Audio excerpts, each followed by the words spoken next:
All right. I always seem to lose a little quality when I do this through screenshots, but this is how we're going to have to do it. So, huge thanks to Tezuka for getting me these screenshots. This is from a matchup between Tezuka and Vid. Vid will have first turn here in the open game of TTAC15's quarterfinals. So, this was the rule set where a bunch of your cards were kind of locked in. But an interesting thing that happened here, there are a couple interesting things. You'll notice both of them ran two level 3s. And I should have brought up the stipulations in advance, but let's look at them now. Or let's talk about them now. You needed to have levels 5 and 3, and each of your cards needed to fit a different requirement. So you needed to have one 7/7 corner. Tezuka went with a 7/7/4/2, Vid went with a 7/7/3/2.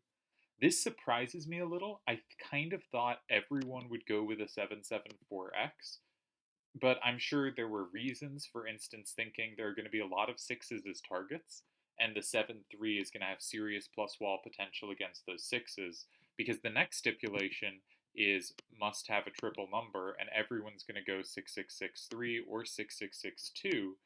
And if everyone has to have that many sixes in their hand, and you'll see as we look at the rest, there have to be a lot of sixes in the hand, maybe a 7/7/3 hits more targets than a 7/7/4 for combo potential. I still kind of think it's got to be wrong. Like, I just think 7/7/4's guaranteed capture is worth more than that. But, there's a case. And then they went kind of opposite directions on the 6/6/3 versus the 6/6/6/2, where Tezuka said, I want something that plus walls sixes, and Vid said, I want something that plus walls sevens. And here, I think I'm again on Tezuka's side, though I think this one is very close. I think with this card, you're not guaranteeing captures either way, and you want to hit what you can take most, and that's probably sixes, not sevens. But I think it's close. I think it's close. You can see easily looking at the hands, there's more sixes than sevens, but that doesn't mean those will be the critical targets.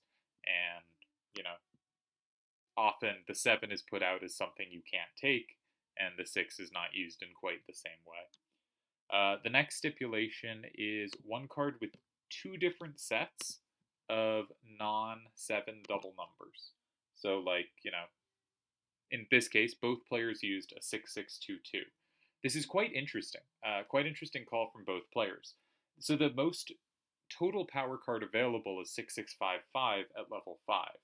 However, 6/6/5/5 has big numbers, but not actually that much ability to take something. It has to line up and be helped by other cards to be able to take a 7 or a 6, and it can only even take 5s two ways, and there shouldn't be that many 5s running around.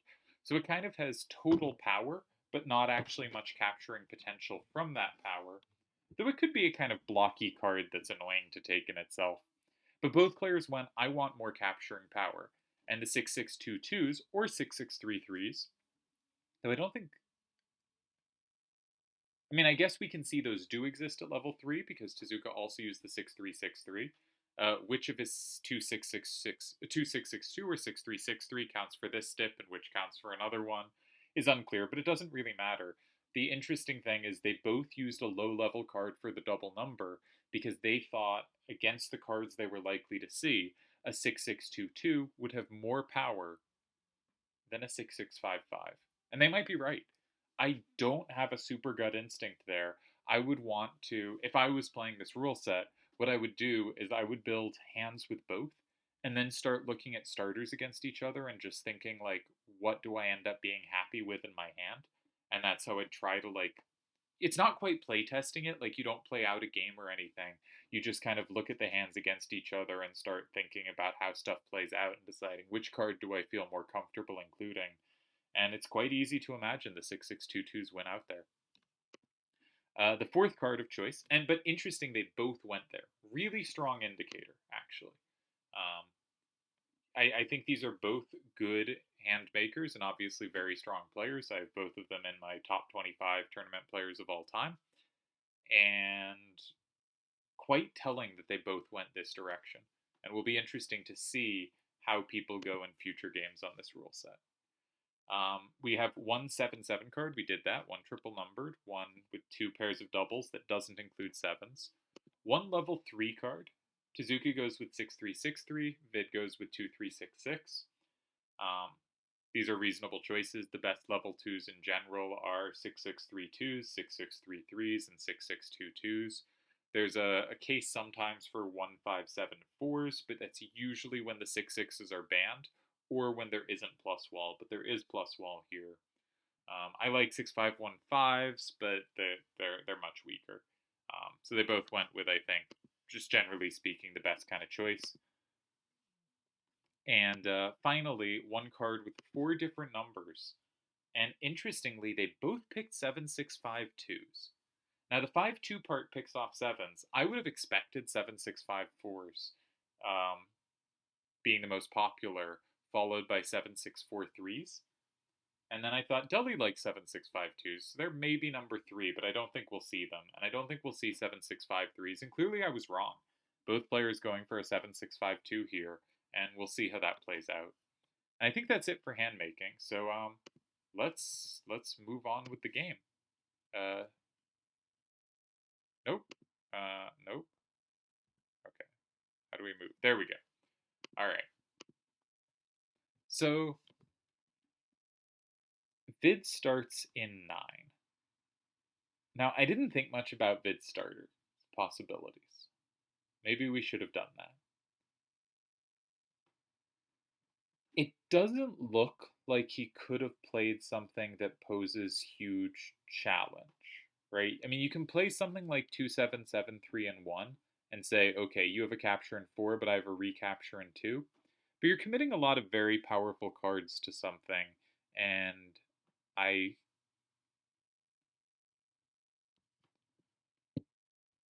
suppose Tezuka does not actually have a way to set up in 3, but I'm sure he does have ways to set up in 5. And they don't. Presumably, you can set up in 5 without giving. Yeah, something like 6363 and 5 sets up 5 without giving to Vid 4. So that's kind of not something you want to walk into. So, okay. He says, here's something. I can take it back both ways with 2773. That's a card that's difficult for you to set up combos against. And your captures, you have some nice captures in 6, 6266, preeminent among them. But your capture in 8 uses up a quite powerful card.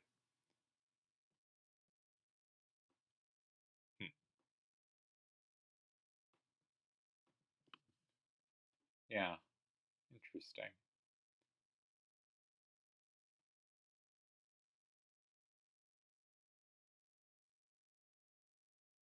So I love capturing things. So I'm thinking 7742 and 8. And if 2773 and 6, maybe you play something with a 6 up, say 6363 and 7. And you have safety in 7 and 8, and they have safety in 9, but a vulnerable card in 6. And you have a card 2662 that can likely attack things without setting them up to have combos in other squares. So if Vid, for instance, goes in 3 after you go 7, so the move order I'm looking at is 8, 6, 7, 3, 2662, and 5 should be a pretty good spot for you. Maybe it doesn't win, but it's hard to lose. Does set up a nice same for you in 4. So I could see attacking it immediately. That looks like an appealing option. If you're not going to attack it immediately, where's my instinct? Like, we already have the whole game. I don't need to kind of fill time chucking around ideas. I'd like to, when I already have the game, I like to more describe what they're doing than try to come up with my own ideas. Possibly out of laziness, but it can also be nice to just try to follow their thinking rather than come up with their thinking or try to. So yeah, let's just actually go to the next position. 2576 in 3. Okay, Vid does not have a capture in 6. He has 1 capture in 2, but that's probably not something you want to do. Okay. If you're Vid here, my instinct is you play 2366 and 6. You block the in-between square.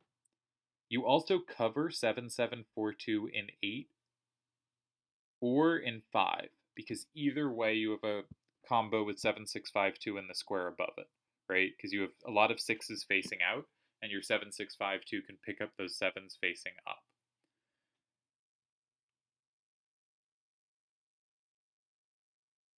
And I don't see, there's not some like huge setup in 2.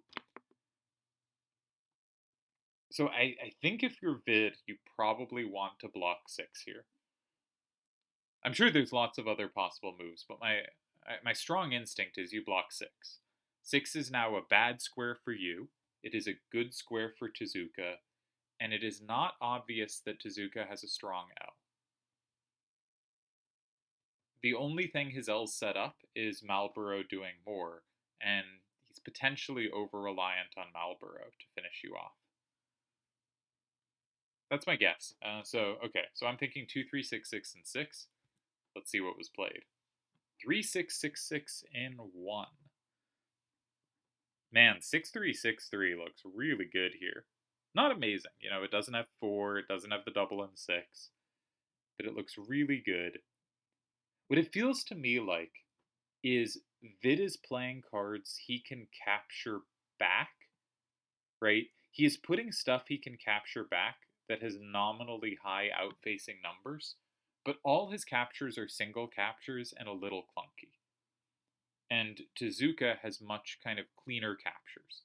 He can plus wall from 6, either card in 3 or 9. I may have been calling 6 4, but I mean 6. In 6, he has 3 or 9. In 2, he can plus both. In 4, he has to overpower, so 4 is the weakest of his capturing squares. I guess 4 and 8. He needs 7 7 4 2 for both of those. But it strikes me that his captures are a lot less clumsy. But he still has to figure out something to do here. You still have to figure out something to do. Now, if you can go in 6, and Vid has to play 2 7 7 3 and 2, I'm not saying he does have to, but if he has to, then if you can cover that 7, you are in amazing shape. Which makes me think about 6 3 6 3 and 6, which is a somewhat strange move and gives up threaten too, so it's probably not great, but does create a counter threat against that option. But I think that is not a very good idea. Oh, also, Vid doesn't have 6. So the most appealing thing, I think, is to just go 2. Yeah, the logic of this says you go 2. Because there's no plus wall in 4, you want to flip 1. If Vid goes in 4 with 7 6 5 2, you have 7 7 4 2 plus walling that from below. You also have a plus in 5. Oh, 2 looks very good. I'm going to predict 2. Yeah, 2 is played. And how do you hold this? 7 6 5 2 and 4, 7 7 4 2 and 7 looks just hopeless. 7 6 5 2 and 5? So that's a nothing for you except 6, and they can just block 6 if nothing else, and combo the hell out of you. 2 3 6 6 and 6. Try to say your 7 7 4 2 is your only like card that does much.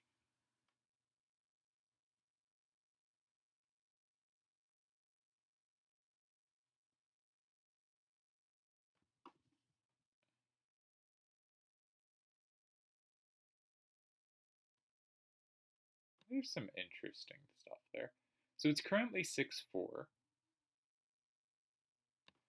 If 2 3 6 6 and 6, if 7 7 4 2 and 8, you actually don't want to plus it with 7 6 5 2 and 5 because that gets samed back from 4. But if you play 2 7 7 3 in 7, I believe you tie there. And if you go 2 3 6 6 and 6 and they play 7 7 4 2 in 5, you cry. Yeah, I don't see it. Let's see what Vid did. Vid does go 6. Yeah, I mean, that was the best try I came up with. I think Tezuka can just go 7, 7, 4, 2, and 5, though I might have missed something. Oh, no, no, no, that doesn't work. Okay. 7, 7, 4, 2, and 5 is met by 7, 6, 5, 2, and 4. I was thinking, how do you get the 2, 7, 7, 3 out of your hand? But that actually sweeps that endgame pretty well. Okay, so so Tezuka has to be precise here if he's going to win this. So if he goes 7, 7, 4, 2, and 5, he's up 7, 3, but 7, 6, 5, 2, and 4, that's a tie. There's nothing there. Okay. And if you go 7, 7, 4, 2, and 8, then 2, 3, 7, 7 in 7 holds. There's nothing there. Right?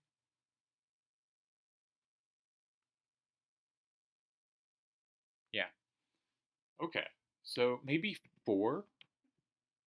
Do you have something to do in 4? Let's say you played 2, 6, 6, 2 in 4. You're up 6, 4. If they play either card in 5, sorry, if they play 2, 7, 7, 3, and 5, that doesn't flip anything, and you can play 7, 7, 4, 2, and 7, and they can't flip it. You could also go 8, but whatever. If they go 7, 6, 5, 2, and 5, you play Marlboro for the double capture in 8. It's going to put you up 7, 3. They capture 1 back, you win. So you beat 5. If they go in 8, it's just going to lose. If they go in 7,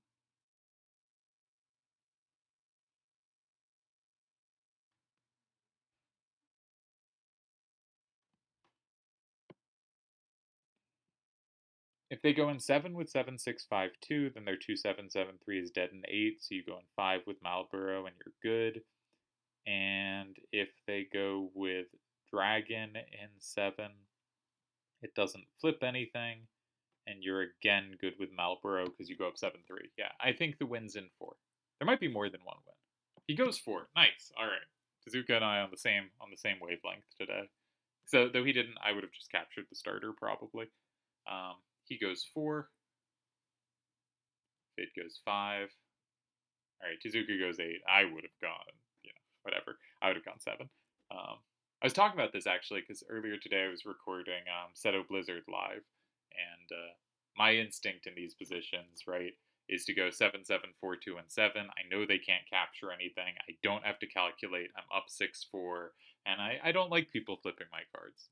This also wins, and it wins by more, but the opponent got to flip my cards. All right. Tezuka asked me to check with the solver if we go to this position, how many wins ties there were. So I want to check this position, and I'd also think it's worth spending a moment to figure out where the game flipped, right? Where the game went from being pressure to winning. So I'm gonna put in Vid's hand all quickly. I think a nice win by Tezuka here. And I guess I won't switch us over. Oh, why not? Let's switch over to ugly graphics. How do I do that? Go here, click solver, and the solver hasn't loaded yet. All right, you should have it as well. So 6-2 here. I wanted this move. This was my initial instinct. But instead played was here, which is the numbers I will be getting stats for Tezuka for. It seems my move was not necessarily super high pressure. Solver's unimpressed. About half moves tie, about half moves lose. Solver prefers what Tezuka did, and 20 moves lose and 8 moves tie. What about my idea? I would have played here in 6. This is a tie, and Tezuka only has 3 ties, though that's common here, right? 3 ties, 21 losses sounds bad, but almost any card in 2 is a tie, right? And you're probably going to play in 2 once you notice that Marlboro gets like comboed to high heaven. You probably are going for the L in 2, And once you realize that, it means 3 out of the 4 moves you might actually consider. And you're probably not going to play Malboro there because that's your threat. So every single move, like the moves you will consider, are all ties. There are only 3 ties, but they're all the moves you'll consider. So you could treat this as, oh, what a high pressure move. We went from under pressure to they only have 3 ties to like, those are the 3 moves they're going to practically play. And if they play this move, does the pressure switch back? No, it seems like you have a bunch of ties here. And so, yeah, so it seems this is a very good move. And yeah, it seems like this comfortably leads to a tie. But I don't think we should look at this as putting them under pressure. Maybe there's a nice way to put them under pressure, like maybe after some clever move. I don't know exactly what. Maybe you can put pressure, but I wouldn't treat this as obvious pressure for first turn. Though I think it would have been a nice try. Vid instead went in 1, and Tezuka has 1 winning move, which was the move he played. And yeah, Tezuka is winning here. So Tezuka's move in 3 gave 8 ties, 20 losses. Seems good. At least seemed better than the move I tried, my instinct was, which is usually a good sign for a move because my instincts are not so bad. And then from there, very cleanly brought home the win. But nice pressure off a response to a starter. I do think Vid needs to remove the in-between square. It's just a bad square for him. It's a good square for Tezuka. There are other ties in other places, but that seems very natural to me. And it does seem like after you do this, because Tezuka can't really set up something that great in 5, like his 7-7-4-2 might land there, sure, but then it's out of his hand. I think it seems pretty comfortable from there. All right, so let's move over to the next game they played. And I'm going to try to get the screenshots ready. So here is the screenshot in a moment. I'm opening up the screenshot of the first position. And let's switch over to that screen. It looks like we did it. What a miracle. Technology, man. Okay, so this is cool because it's a closed game, but we do get to see Tezuka's perspective on it. Now, this is a rule set where I believe it was level 2, 4, 6, 8, 10, and you had to use 1 card per level. What were the other stipulations? All cards must have a 1 or a 2, no rares or semis. Yeah, I talked about this a bit somewhere with some people in a chat, and I thought needing a 1 or a 2 meant your level 8 was going to be a 9-9 corner, right? I just thought, like, 8-7-6-5s don't have a 2, right? 9-8-5-4s, 9-8-6-3s don't have a 2. I didn't think of 9-8-6-2s, and I think 9-8-6-2 is a very viable path. But I think, like, the level 8 is going to be a 9-8-6-2 or a 9-9 corner with a 2, and maybe another 2, maybe something else, maybe a different number. The level 6, it seemed likely to also be a high corner because kind of the same thing exists, right? 8-7-5-3s not allowed. Now 8-7-6-2s, there's like one that exists. I think like a 2-6-7-8 on FF10. There might be others that don't have the card, like the 8 and the 7 next to each other, and I think it's good to have the 8 and the 7 next to each other on those. So there's some limited choices there, but I thought the choice is that or an 8-8. I would guess a corner, though it seems Tezuka went more for big synergy setups. You'll notice this is same plus combo, no plus wall. So some of the cards that we think of, like 8-7-6-5s, don't work quite as beautifully, though they still do well as long as plus is on. And cards like 8-2-8-2 that have virtually no plus wall potential, their raw power shines a little more. So I think Tezuka went a little more raw power than I tend to do, but it makes sense. You want to move towards raw power as rules go away. And specifically, plus wall really changes which cards are valuable. And like, if you think of kind of the no rules laming hands people use, they're often things with like 6-2-7-2 starting in 2, right? They're this kind of card, and the fewer rules you get, the more cards like that become relevant.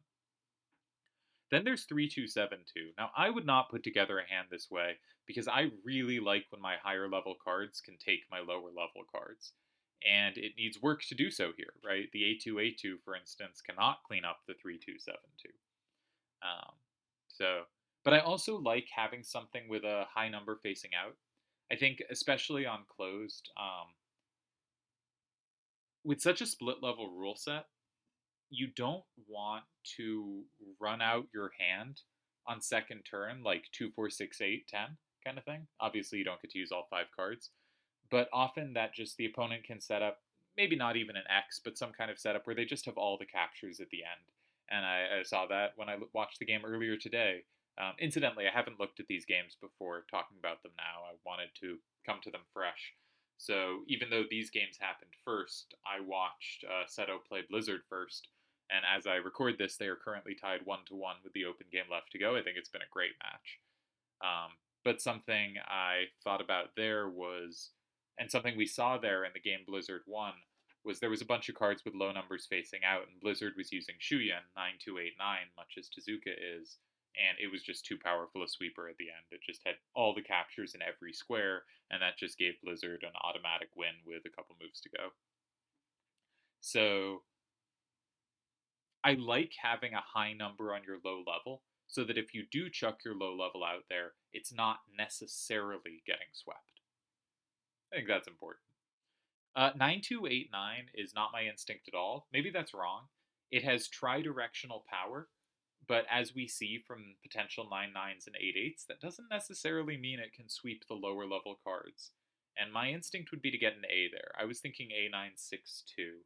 But Shuyan's interesting, and we saw Blizzard win with Shuyan, and yeah, so we've already seen a win with that card. Seems like I might just be wrong there. My instinct is when plus wall goes away, you move towards raw power. Shuyan is often a nice kind of dynamic card, but I've sort of talked about this in card evaluation before.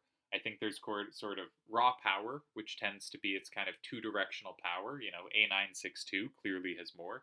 The A is almost guaranteed to get a capture. There's dynamism, which something like an 8765 thrives at. It just has so much plus wall and plus potential. And there's stuff just being 3-powered. 3-powered just gives you huge potential to sweep towards the end. And 9289, its tri-directionality is still present, even if it's, it's a format where dynamism matters less, so its dynamism isn't there, and its raw power is not that high. It doesn't have an A on it, but does have tri-directionality. And then 2726. Dunno. To me, this is not a hand I would build. This does not mean it's wrong, but I would find some of the capturing here very clunky recapturing itself. All right, let's see how this goes. Again, that never means like something's wrong. This is just not what I'd be thinking. Okay, so we're missing a screenshot of the first move, but we can see Vid started by playing his lowest level card in a corner where it gets a -1. This makes a ton of sense to do on first turn. You chuck a card, right? And, it's your lowest level card, so you keep more powerful stuff in your hand, and it's easy to recapture. The -1 is actually great, right? The -1 just means most things in your hand can take it, and your kind of goal here is to play a lot of stuff that's easy to take. You have last turn, you want to flip stuff. And Tezuka plays a high level in the opposite corner, but one that's actually quite hard to take.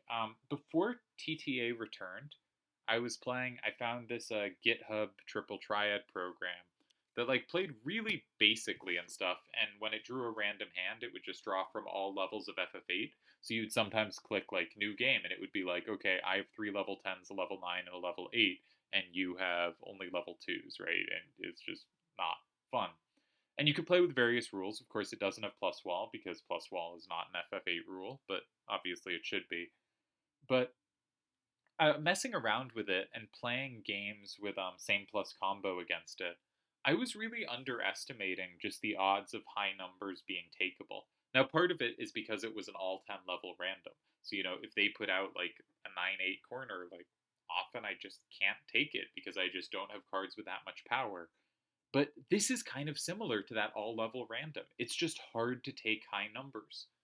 And so Chocobo here can only be taken if Vid has a 10 up or happens to have an elemental +2 with a card with at least an 8 facing left.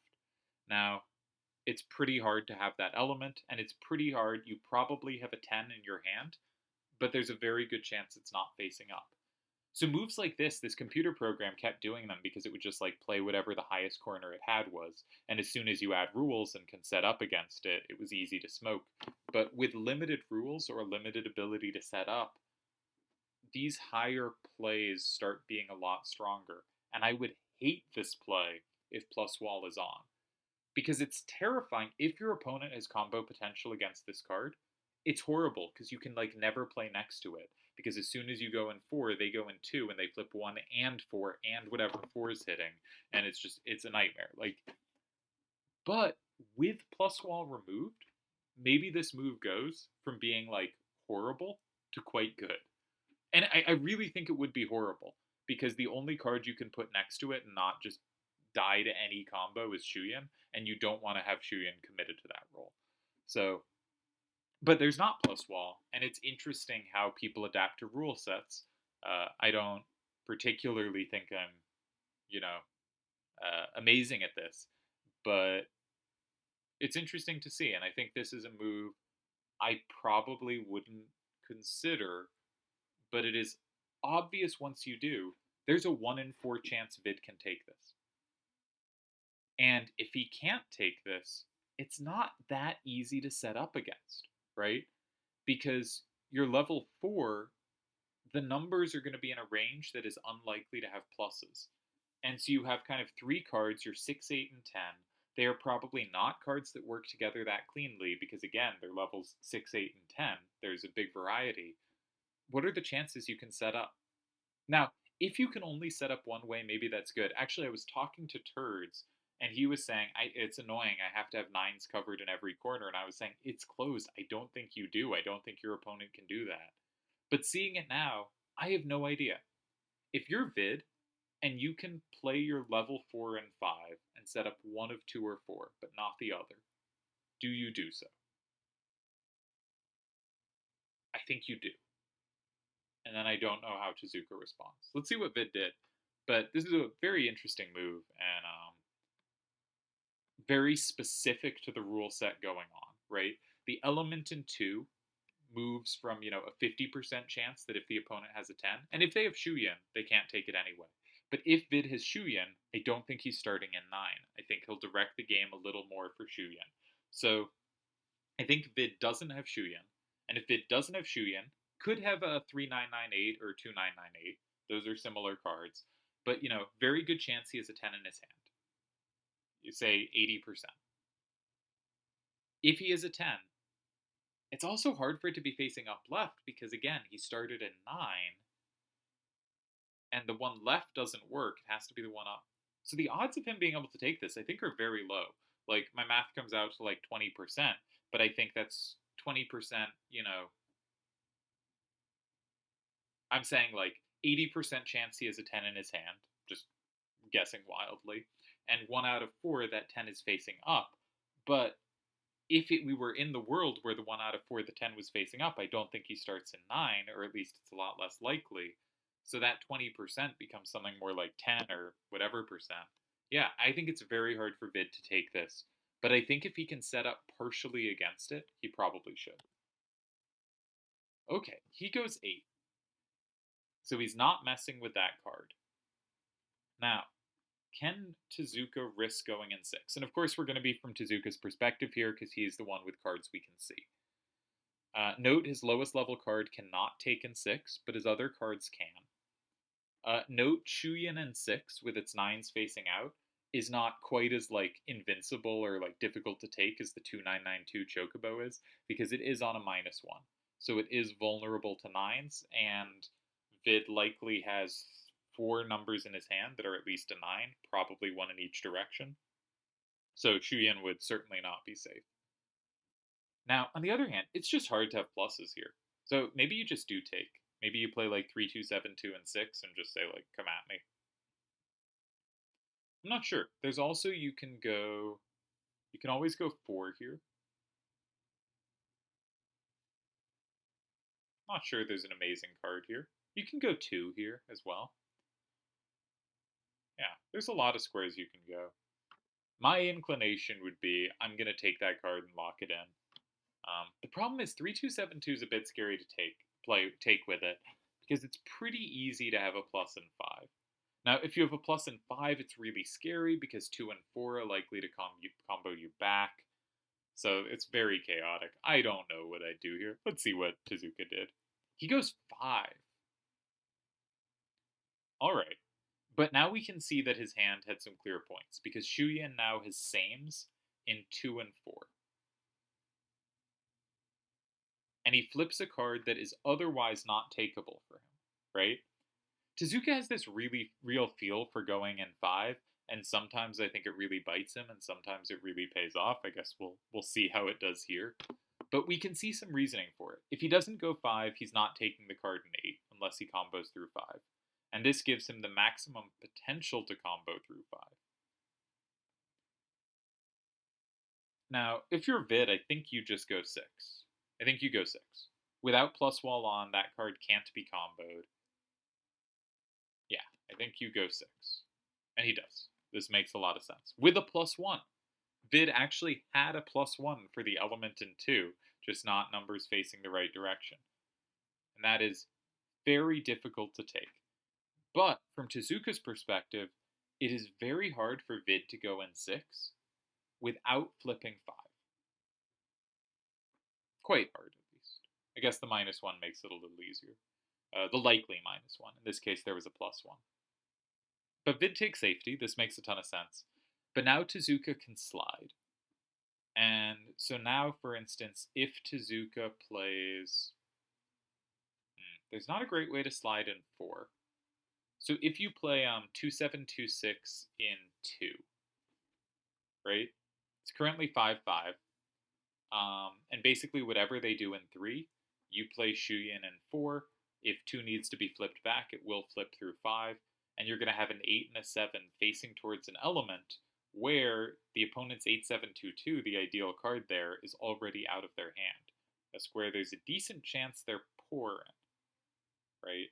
We expect Vid's last 2 cards to be corners for 1 and 9, based on the corners they've played so far. And I'd actually guess their stronger corner would be in 9. Simply because they have played more cards for the top of the board than the bottom. But that's an unreliable read. I'm predicting 2726 and 2. And we see it. Yeah. If Vid goes, say, 7, you combo in 4 and you can flip back 8 if needed, and you, unless there's exactly a 9 facing up, or exactly a 9 facing up from 7, you flip that as well. So you just win if they go 7. If they go 4,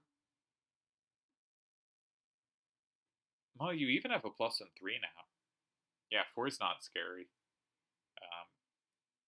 If the card in 4 was like 2986 exactly, and, no, that still doesn't quite do what I need it to. Yeah, this looks very good. This is a very nice setup. All right, Vid blocks 4. Going up 7-3, had the plus. But now Shuyan lands in 3.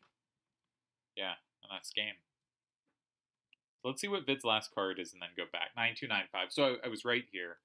We did have corners for 1 and 9. I was wrong about which would be the more powerful corner. I think this corner pair is not as strong as it usually is, right?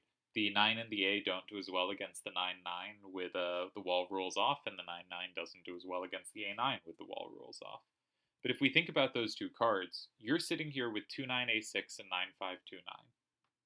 If you go 2-9-A6 and 3, you still lose to Shuyan and 4. Your 9-5-2-9 without walls on and with the -1 is actually not taking anything there. Yeah. So this was just winning for Tezuka. Nice. And Tezuka gets the win. He wins both games they played this match. I believe we did not have a single tie. This is also just a truly unbelievable streak from Tezuka. So if you remember TTAC15, which I have very fond memories of A bunch of things of. I really liked Tezuka's play in the final specifically. I really loved Piggy Man's run, except for the round where he beat me, which I found horribly depressing, but somehow I persisted. Um,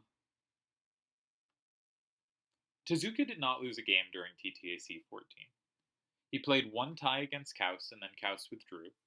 And then every round after that, all 4 rounds, he won 2-0. He never lost a match.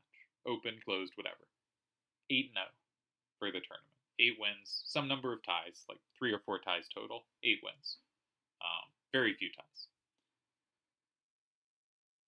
He got a bye in the first round of this TTAC. People who had made it multiple rounds all got byes in the first round due to the number of signups. And then he won his round 2, 2-0, and now he won his quarterfinals matchup 2-0. So Tezuka has straight up won 12 straight games in TTAC. 6 consecutive matches, 12 games. This is insane. I know when I won TTAC 7, I won nowhere near that number of consecutive games. It was more rounds. I may have presumably won more games total, but like I lost rounds all the time on the way. I was going 2-1. I was not 2-0ing. And it would be really interesting to have the history of people's actual records. But my guess is Tezuka's 6 rounds in a row, his 12 consecutive wins without a loss, again, including closed, including open. My guess is that is an all-time record. I don't think this has been done before, and I don't think this will be done again. I think it's...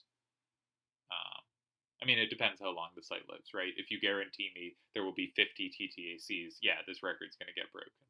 But as is, this is an insane run, and cool to see the games. And yeah, good title defense from a champion here. Vid is a very strong opponent. We should speak a little about Vid. I have Vid ranked higher than Tezuka all time, and kind of somewhere in the 11th, the 12th to 13th range. I'm not sure exactly where I have him or Akiyama these days, but he's either 12th or 13th in my all-time rankings.